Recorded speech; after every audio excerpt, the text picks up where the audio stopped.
పోతే అక్కడ press conference ఉంటాయి. వాళ్ళు ఏమంటున్నారు, ఎందుకు ఇక్కడ తెలుగు ప్రజలు ఎక్కువ మంది వస్తూ ఉన్నారు?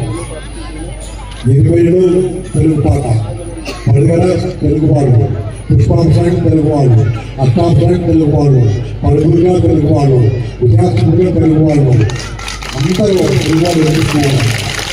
అంటే ఇలా మాకు అయ్యప్ప స్వామి వారు తెలుగు వాళ్ళకి కులదైవమైపోయినారు.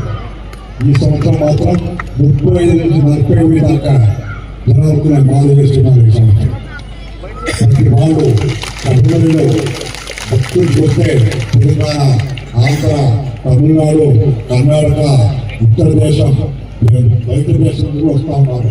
కానీ మన తెలుగు ప్రజలే నిష్టగా, కఠినంగా, దేవభక్తితో, ఆత్మవిశ్వాసంతో ఉన్నారు. రెండోది ఏంటంటే మా అనుభవం చెప్తా